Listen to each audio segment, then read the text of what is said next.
مشہور شیعہ ذاکر شہنشاہ نقوی نے حال ہی میں اپنے ایک بیان میں دعویٰ کیا ہے کہ محمد بن قاسم نے عبداللہ شاہ غازی کو شہید کیا تھا ٹھٹھا میں۔ عبداللہ شاہ غازی نے سندھ میں اسلام پہنچایا، محمد بن قاسم تو انہیں مارنے آیا تھا، اور ٹھٹے میں محمد بن قاسم نے انہیں شہید کیا۔ اور یہ کلپ سوشل میڈیا پہ بہت بڑی تعداد کے اندر پھیلایا جا رہا ہے، لاکھوں لوگ دیکھ چکے ہیں اور اس کو حقیقت مان کے آگے پھیلاتے چلے جا رہے ہیں۔ اب دیکھنا یہ ہے کہ کیا یہ بات تاریخی طور پہ درست ہے یا پھر شہنشاہ نقوی اور ان جیسے دیگر ذاکرین جو ہزاروں کہانیاں نفرت پھیلانے کے لیے، دیوار کھڑی کرنے کے لیے، فرقہ واریت پھیلانے کے لیے گھڑتے ہیں، اسی طرح کی کوئی کہانی ہے۔ آئیں حقائق پہ بات کریں۔ محمد بن قاسم وہ نوجوان جرنیل جس نے 711 عیسوی میں سندھ کو فتح کیا، وہ بنو امیہ کے مشہور گورنر حجاج بن یوسف کا بھتیجا تھا، اور انہوں نے راجہ داہر کو شکست دیتے ہوئے سندھ کے اندر دیبل، نیرون کوٹ اور ملتان تک اسلامی حکومت قائم کی تھی، اور صرف 4 سال کے دوران انہوں نے یہاں پہ ایک اسلامی سلطنت کا ڈھانچہ کھڑا کیا، اور بہت سارے لوگوں نے ان کے ہاتھ پہ اسلام قبول کیا، اور انتہائی کم عمری کے اندر انہوں نے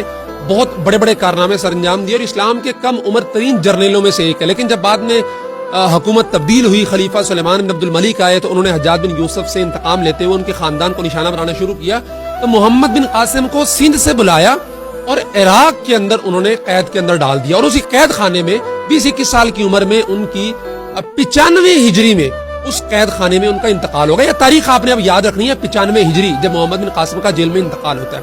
اب دیکھتے ہیں کہ عبداللہ شاہ غازی کون تھے، کب پیدا ہوئے، کب شہید ہوئے، کس نے مارا، کیا ہوا۔ اچھا، سیرت الاولیاء ہو، تحفۃ الکرام ہو، یا پھر عبداللہ شاہ غازی کے مرقد مزار کے اوپر آج بھی لگی ہوئی تختی ہو، اس کے مطابق عبداللہ شاہ غازی کی پیدائش ہے 98 ہجری کی، اور یہ حضرت علی رضی اللہ تعالیٰ عنہ کی اولاد میں سے تھے۔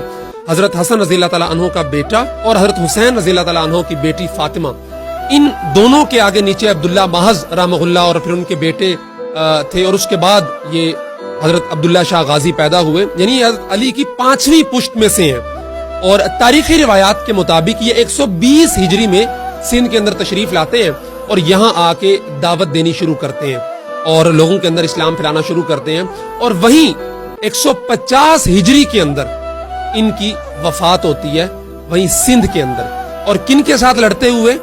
جو بحری قزاق تھے اور جو باغی تھے اسلامی سلطنت کے، ان کے ساتھ لڑائی کرتے ہوئے ان کی وفات ہوتی ہے۔ 150 یا 151 ہجری کا لکھا ہوا ہے، ان کی جو مرقد اوپر تختی لگی ہوئی ہے اس کے اوپر۔ اب 2 چیزیں آپ کے سامنے آ گئی ہیں۔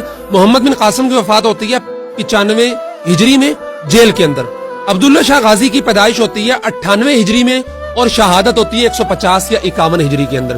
یعنی عبداللہ شاہ غازی رحمہ اللہ محمد بن قاسم کی وفات کے 3 سال بعد پیدا ہو رہے ہیں، اور تقریباً 53-54 سال کے بعد ان کی شہادت ہو رہی ہے، جب محمد بن قاسم کو فوت ہوئے اتنے سال ہو چکے ہیں۔ اب مجھے آپ ایک بات کا جواب دیں کہ اپنی وفات کے 3 سال بعد پیدا ہونے والے بچے کو کوئی کیسے شہید کر سکتا ہے؟ اور اپنی وفات کے 52-53 سال کے بعد قبر سے اٹھ کے آ کے محمد بن قاسم نے ان کو شہید کر دیا تھا، عبداللہ شاہ غازی رحمہ اللہ کو۔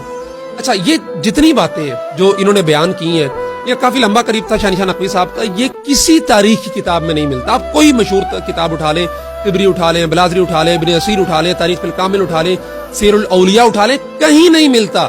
اور محمد بن قاسم کے بارے میں بھی کہیں نہیں آتا کہ انہوں نے کسی علوی کو شہید کیا ہو، یا اہل بیت میں سے کسی کے ساتھ ان کی دشمنی ہو، یا کوئی اس طرح کی چیزیں چلی ہوں۔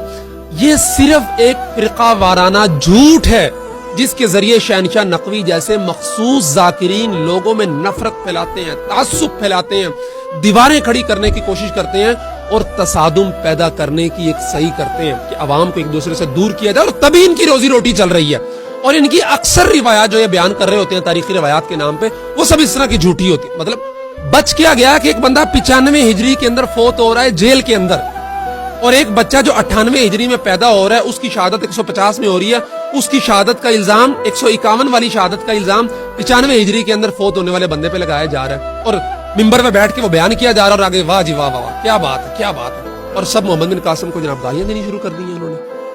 محمد بن قاسم تو اسلام کا ہیرو تھا، اس نے تو سندھیوں کے ساتھ مقابلہ کیا جو ہندو راجے تھے، راجہ داہر اس میں سب سے بڑا تھا، اس کے بعد طویل لڑائیاں چلی ہیں، ملتان تک وہ آیا لڑائیاں کرتے ہوئے، ہندو راجاؤں کو شکست دیتے ہوئے، اور اسلام کا جھنڈا اس نے یہاں تک بلایا۔ اور اسی طرح عبداللہ شاہ غازی بھی اسلام کے ہیرو ہیں، اسلام کے داعی ہیں، اہل بیت سے ان کا تعلق ہے، 5ویں پشت سے حضرت علی کی۔ یعنی بنیادی طور پہ بات کی جائے، دونوں اسلام کے 2 روشن چہرے ہیں، اور ان کو ایک دوسرے کا دشمن بنا کے پیش کر رہے ہیں جناب شہنشاہ نقوی صاحب۔ اور یہاں سے اندازہ لگا لیں کہ ان کی جو دیگر کتابوں کے اندر روایات لکھی ہوئی ہیں ان کے اندر کیا کیا جھوٹ ہوں گے. یہ جھوٹی اور من گھڑت روایات ہمیشہ سے پھیلا کر اس کی بنیاد پہ امت میں تفرقہ پھیلانے کی کوشش کرتے ہیں. اس لیے ہم کہا کرتے ہیں کہ یار ایسے ذاکروں کی باتوں کی طرف دھیان مت دیا کریں. اور دکھ کی بات, افسوس کی بات یہ ہے کہ لوگ بھی تحقیق نہیں کرتے. ویڈیوز, ابھی یہ جو ویڈیو کا میں نے حوالہ دیا, میں نے ٹک ٹاک پہ دیکھی, وہاں پہ جا کے دیکھے لاکھوں ویوز ہیں اور ہزاروں لوگوں نے اس کو شیئر کیا ہوا ہے. تو جو پروپیگنڈا پھیل رہا ہے اس کا توڑ کرنا بھی آپ کی ذمہ داری ہے کہ جو نفرت کی دیوار کھڑی کرنے کی کوشش کی جا رہی ہے اس جھوٹے بیانیے کی بنیاد پہ, اس جھوٹی روایت کی بنیاد پہ جو کہیں نہیں ملتی تاریخ کی کتاب میں, اس کو بے نقاب کرنے کے لیے ضروری ہے کہ یہ تحقیقی ویڈیو ہے. اور یہ ہم نے کوئی اپنی طرف سے بات نہیں کی ہے. یہ پوسٹر جو آپ دیکھ رہے ہیں یہ ان کے مزار کے اوپر لگا ہوا, کوئی بندہ بھی جا کے وہاں سے ویریفائی کر سکتا ہے.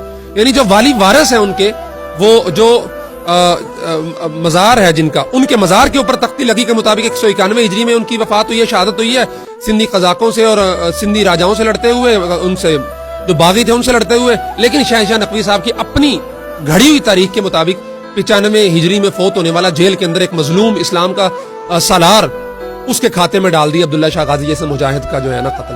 خدا کا خوف کیا کرے. اس طرح کی جھوٹی روایات جو آپ ہمیشہ سے بیان کرتے چلے, خیر آپ کی مجبوری ہے یار بیان کرنا, آپ کی روزی روٹی ان چیزوں چل رہی ہے صرف آپ. اچھا یہ وہ چہرہ ہے شہنشاہ نقوی بدقسمتی سے جس کو لوگ اہل تشیع میں جو ہے نا وہ معتدل بنا کے پیش کرتے ہیں. یار یہ بڑا معتدل ہے, یہ بڑی پڑھی لکھی بات کرتا ہے, یہ بڑی سنجیدہ بات کرتا ہے. او پئی جو تہاڈی اعتدال, او پئی جو تہاڈی تحقیق, او پیا جو تہاڈا سنجیدہ عالم. یہ اس کی حقیقت ہے. یہ ایک بات ہے. انشاءاللہ کوشش کریں گے آئندہ اس طرح کی دیگر جو چیزیں ہیں ان کے حوالے سے ان کے جو جھوٹ ہے ان کو تاریخی روایات کی بجائے حقائق کی بنیاد پہ آپ حضرات کے سامنے پیش کرنے کی کوشش کریں. لیکن آپ کا فرض بنتا ہے کہ اس ویڈیو کو پھیلائیں اور ان کا جو جھوٹا پروپیگنڈا ہے جھوٹی روایات کی بنیاد پہ امت پہ تفرقہ, فساد اور دیواریں کھڑی کرنے کے لیے اور تعصب کی بنیاد پہ ایک دوسرے کو لڑوانے کی جو کوشش ہے اس کو ناکام بنانے کے لیے اس ویڈیو کو شیئر کیجیے. جزاکم اللہ خیر.